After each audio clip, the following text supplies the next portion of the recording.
নিত্য নতুন ভিডিও সবার আগে পাওয়ার জন্য চ্যানেলটিকে সাবস্ক্রাইব করুন ও পাশে থাকা বেল আইকনটিকে বাজিয়ে দিন। भारत माता की जय।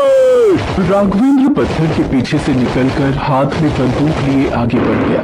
दुश्मनों की तरफ लगातार फायर करता रहा, लेकिन तभी दुश्मन की एक गोली उसके हाथ को छूकर निकल गई और उसके हाथ से बंदूक नीचे गिर गई और तभी उसका पैर फिसल गया और वो खाई की तरफ गिरता चला गया।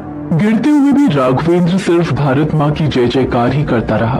भारत माता की जय। भारत माँ की जय जयकार करते करते राघवेंद्र खाई में गिर गया। अब क्या होगा? क्या राघवेंद्र बच पाएगा? मगर कैसे बचेगा? इतनी ऊंची खाई से गिरने के बाद भी क्या भारत माँ का एक वीर सपूत इस तरह मर जाएगा? चलिए इस कहानी को शुरू से शुरू करते हैं। राघवेंद्र बिलासपुर नाम के गाँव में रहता है। बचपन से उसे आर्मी ज्वाइन करने का सपना था। वो हट्टा कट्टा भी था और पढ़ाई में भी अच्छा था, इसीलिए आसानी से उसे आर्मी में नौकरी मिल गई। उसका सपना पूरा हो गया। राघवेंद्र के पिता मजदूरी करते थे। राघवेंद्र को नौकरी मिलने पर पहली बार उन लोगों को सुख प्राप्त हुआ। राघवेंद्र की माँ जानकी ने उसके बेटा अब तू बड़ा हो गया है और तेरी नौकरी भी लग चुकी है, अब तू शादी कर ले। शादी? मगर मैं ज्यादातर तो बाहर ही रहता हूँ माँ। तभी वहाँ राघवेंद्र के पिता मदन लाल आते हैं। इसलिए तो शादी करना जरूरी है।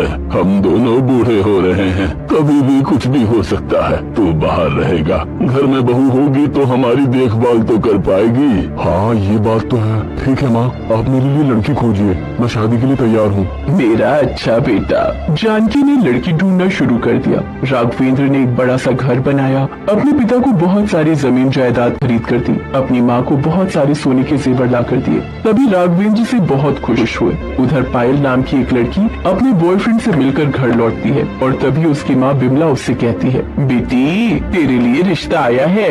रिश्ता? मगर माँ मैं राजीव से प्यार करती हूँ। क्या फायदा ऐसे प्यार का? वो तो एक नल्ला है, नल्ला। कुछ काम धाम तो करता नहीं, बस घूमता फिरता रहता है। उससे शादी करके क्या मरना है तुझे?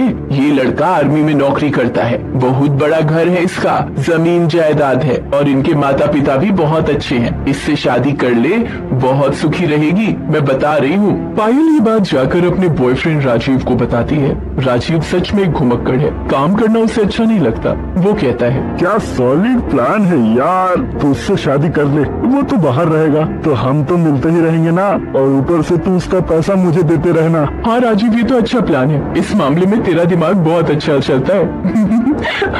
पायल शादी के लिए राजी हो जाती है। पायल दिखने में बहुत अच्छी है, दोनों की शादी हो जाती है। राघवेंद्र कोई दहेज नहीं लेता है। सुहाग रात में राघवेंद्र पायल से कहता है, देखो पायल, मैं आर्मी में हूँ, मेरी जिंदगी का कोई भरोसा नहीं है और मैं हमेशा बाहर ही रहता हूँ। तो मैं जब घर पे नहीं रहूँगा या फिर अगर मुझे कुछ हो जाएगा तो तुम मेरे माँ बापू का ख्याल रखोगी ना? ये सुनकर पायल मन ही मन में सोचती है, अरे यार क्या पका रहा है। और फिर पायल राघवेंद्र से कहती है, आप चिंता मत कीजिए जी, आपके माता पिता तो मेरे भी माता पिता हैं, मैं हमेशा उन दोनों का ख्याल रखूंगी। ये सुनकर राघवेंद्र को शांति मिलती है, मगर तभी उसके पास आर्मी के हेड कमांडो का फोन आता है। राघवेंद्र को तभी एक पहाड़ी इलाके में बुलाया जाता है क्योंकि वहाँ दुश्मनों ने हमला कर दिया है। वो फोन रखकर अपनी यूनिफॉर्म हो जाता है। तब उसकी माँ जानकी एक लॉकेट लेकर उसके गले में पहना देती है। ये ले बेटा, ये लॉकेट तेरी रक्षा करेगा, अपना ध्यान रखना और लौट कर आना। जानकी और मदन लाल बहुत दुखी हो जाते हैं, लेकिन पायल तो मन ही मन बहुत खुश होती है। राघवेंद्र चला जाता है और सुबह तक लोकेशन पर पहुंच जाता है। वहां वो मेजर प्रणव से मिलता है और दोनों बात करते करते दोस्त बन जाते हैं। वो दोनों बहुत ही अच्छे दोस्त बन जाते हैं। वो दोनों पूरी पूरी रात जगकर एक दूसरे से बातें करने लगते हैं। असल में एक दूसरे से बातें करने की आड़ में वो दोनों अपने अपने परिवार से दूर होने का गम भुलाना चाहते हैं और 2 दिन बाद से दुश्मनों के साथ लड़ाई शुरू होती है। राघवेंद्र और मेजर प्रणव बटालियन को लीड करते हैं। दोनों डटकर दुश्मनों का मुकाबला करने लगते हैं। ऐसी लड़ाई करते करते 2 दिन और बीत जाते हैं। आज सुबह की शुरुआत भी लड़ाई करते करते ही होती है। लड़ाई के बीच प्रणव राघवेंद्र से कहता है, भाई आज और ऊपर जाना है और पूरी तरह सिचुएशन को कंट्रोल में लाना है। आज तुम पीछे रहना, मैं लीड करूंगा। वो तो ठीक है, लेकिन अकेले लीड करने में खतरा हो सकता है। ये लो, ये लॉकेट पहन लो, ये मेरी माँ ने मुझे दिया था और बोला था ये लॉकेट मेरी रक्षा करेगा। मेरी माँ तो तुम्हारी भी माँ हुई ना, ये लॉकेट तुम्हारी भी रक्षा करेगा। ये बोलकर राघवेंद्र प्रणव के गले में वो लॉकेट पहना देता है और फिर से लड़ाई शुरू होती है। मेजर प्रणव एकदम सामने से लीड करते रहते हैं, मगर तभी दुश्मन का एक बॉम्ब आकर प्रणव के पैर के एकदम सामने गिरता है और ब्लास्ट हो जाता है। मेजर प्रणव उड़कर कहीं और जाकर गिरते हैं। इसी बात से राघवेंद्र को बहुत गुस्सा आता है और वो एकदम सामने जाकर भारत माँ का नाम लेकर चिल्लाता है और दुश्मनों पर बुलेट की बरसात करने लगता है। भारत माता की जय। लेकिन दुश्मन की एक गोली उसके हाथ को छूकर निकल गई और उसके हाथ से बंदूक नीचे गिर गई और तभी उसका पैर फिसल गया और वो खाई की तरफ गिरता चला गया। गिरते हुए भी राघवेंद्र सिर्फ भारत माँ की जय जयकार ही करता रहा। भारत माता की जय। भारत माँ की जय जयकार करते करते राघवेंद्र खाई में गिरने लगा, मगर गिरते गिरते उसने अपने पॉकेट से एक बॉम्ब निकालकर दुश्मनों की तरफ फेंक दिया और दुश्मनों का अड्डा पूरी तरह से उड़ गया। मगर राघवेंद्र गहरी खाई की ओर गिरते चला गया, मगर उसकी किस्मत अच्छी थी। वो कुछ सूखे पेड़ की झाड़ियों में जाकर गिरा और वो बच गया। मगर उस तरफ राघवेंद्र के बाकी साथी राघवेंद्र को ढूंढने लगे। ऊपर मेजर प्रणव का जला हुआ शरीर पड़ा था। उनका चेहरा इतना जल गया था कि कुछ समझ में नहीं आ रहा था कि ये कौन है, मगर उनके गले में वो लॉकेट था। उस लॉकेट को देखकर सभी को लगा कि यही राघवेंद्र है। मदन लाल, जानकी और पायल के पास संदेश चला गया कि राघवेंद्र अब इस दुनिया में नहीं है। मदन लाल और जानकी रो पड़े। हाय मेरा बेटा, मेरे बेटे को क्या हुआ? हाय मेरा बच्चा, मेरा बेटा।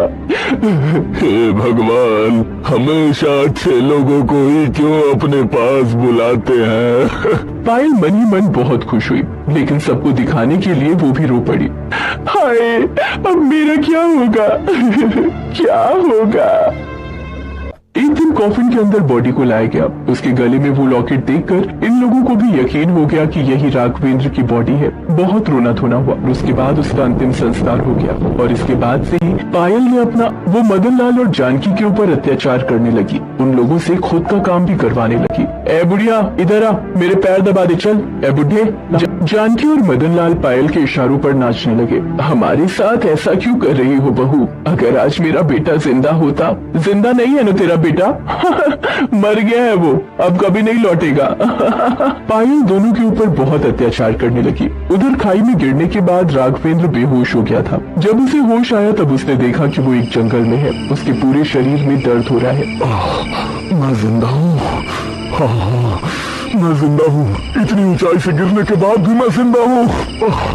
राघवेंद्र उठकर चलने लगा, लेकिन वो जाएगा कहाँ? इतना घना जंगल, ऊपर से राघवेंद्र ने पिछले 2 दिन से कुछ खाया भी नहीं। वो ज्यादा देर चल नहीं पाया। एक पेड़ के पास बैठ गया और बैठकर देखा कि उस पेड़ में बहुत सारे जंगली फल लगे हुए थे। उसने फल तोड़कर खाना शुरू किया। फल खाकर उसके शरीर में शक्ति आई और तभी उसे शेर की आवाज सुनाई दी। अरे बाप रे, लगता है इस जंगल में शेर है। ये बोलकर उसने लकड़ी का टुकड़ा उठाया और तभी झाड़ियों के पीछे से एक शेर ने राघवेंद्र के ऊपर छलांग लगा दी। राघवेंद्र ने उस लकड़ी का इस्तेमाल करके अपने आप को बचाने की कोशिश की और उसने लकड़ी को शेर के मुंह में रख दिया, जिससे वो शेर अपना मुंह बंद ही नहीं कर पाया और वो भाग गया। राघवेंद्र फिर से बच गया। उधर पायल ने राघवेंद्र का सारा पैसा कब्जे में ले लिया। पूरी जमीन जायदाद अपने नाम करवा ली और जानकी से सारे गहने भी छीन लिए और उस घर को भी बेच दिया। मैंने घर बेच दिया माँ, अब आप लोग अपना रास्ता देख लीजिए, मैं तो चली। मदन लाल और जानकी के पास कुछ भी नहीं बचा। वो लोग रास्ते पर आ गए और इधर उधर भटकने लगे, भीख मांगकर अपना गुजारा करने लगे। पायल ने अपने बॉयफ्रेंड राजीव से शादी कर ली और दोनों एक साथ रहने लगे।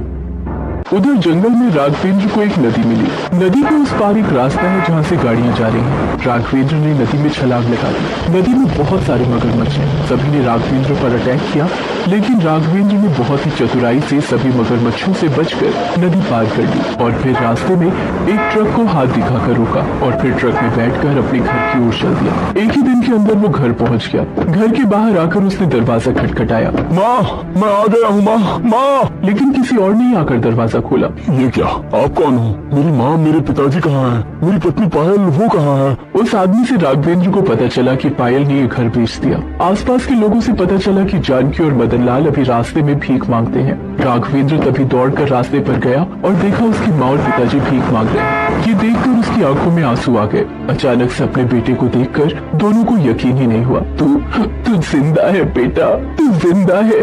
मगर उस बॉडी में तो वो लॉकेट था।